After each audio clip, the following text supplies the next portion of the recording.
क्या दोस्तों आपको मालूम है कि भगवान शिव के ऊपर इंद्र के वज्र द्वारा हर 12 साल में एक बार बिजली गिराई जाती है और भगवान शिव का शिवलिंग टूटकर खंड खंड हो जाता है। नमस्कार दोस्तों, मेरा नाम है विकास पवार और आप देख रहे हैं एबनॉर्मल एनर्जी। दोस्तों, हिमाचल प्रदेश की खूबसूरत कुल्लू घाटी में लगभग 2.5 किलोमीटर की ऊंचाई पर स्थित बिजली महादेव का एक मंदिर है जो कि पौराणिक कथाओं से जुड़ा हुआ है।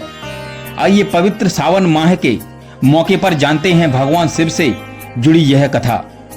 बता दें, इस साल सावन की शुरुआत बड़े ही हर्षोल्लास से हुई थी। हिमाचल प्रदेश का कुल्लू न केवल एक सुंदर और रमणीय पर्यटक स्थल है बल्कि एक महत्वपूर्ण धार्मिक स्थल भी है।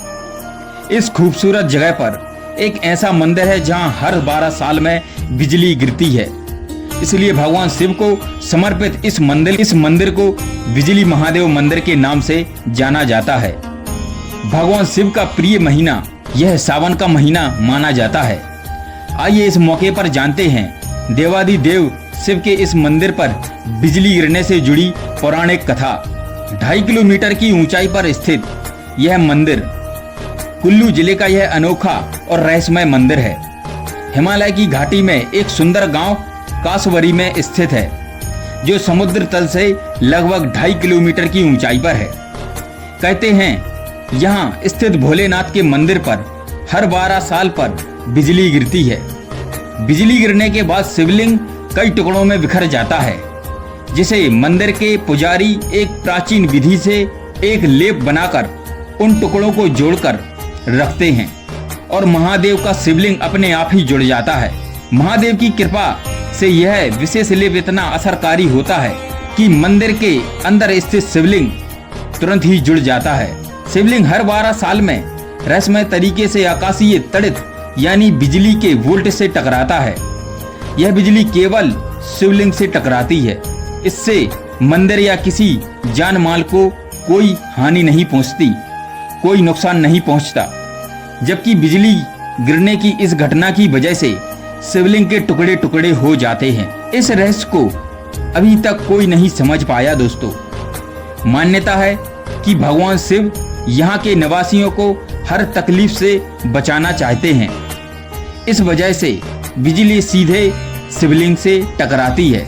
बिजली गिरने से टुकड़े टुकड़े हुए शिवलिंग को मंदिर के पुजारी इकट्ठा कर लेते हैं, फिर उन्हें सदियों पुरानी विधि से जोड़ते हैं। इन टुकड़ों को कुछ विशेष अनाज, दाल के आटे और प्राकृतिक मक्खन से बने विशिष्ट पेस्ट से जोड़ा जाता है। इसी कारण इन्हें मक्खन महादेव भी कहा जाता है।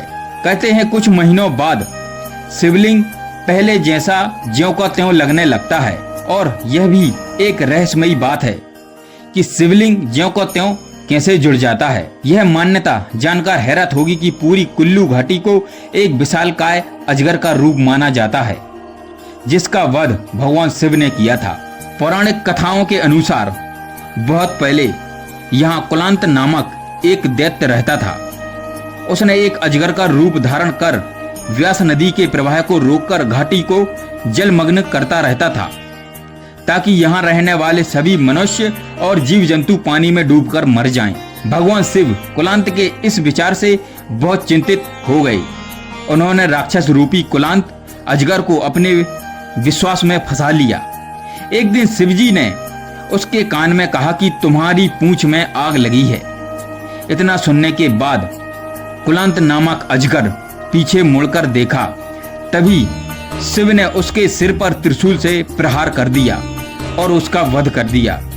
इस तरह कुलांत मारा गया, लेकिन उसे मरते ही उसका शरीर एक विशाल पर्वत में बदल गया। माना जाता है कि कुलांत का ही नाम बदलते बदलते आज कुल्लू हो गया है। कुलांत दैत्य को मारने के बाद भगवान शिव ने देवराज इंद्र से कहा कि वे 12 साल में एक बार इस जगह पर बिजली जरूर गिराया करें, ताकि कुलांत की आत्मा हमेशा भयभीत रहे। कुलांत दैत्य को मारने के बाद भगवान शिव ने देवराज इंद्र से कहा कि 12 साल में एक बार जरूर यहाँ बिजली गिराएं। कुलांत की आत्मा हमेशा भयभीत रहेगी। इसके बाद महादेव शिव स्वयं एक शिवलिंग के रूप में यहाँ स्थापित हो गई।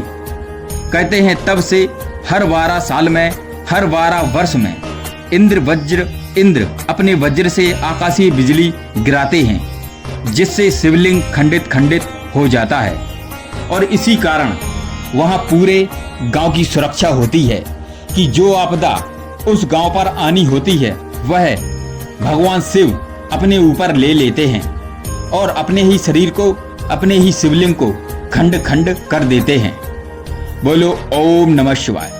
अगर दोस्तों आपको यह कहानी और यह सच्ची घटना पसंद आई हो तो प्लीज मेरे चैनल को सब्सक्राइब जरूर कीजिएगा और यह अपने दोस्तों को जरूर शेयर कीजिएगा। जय सिया राम, जय हो।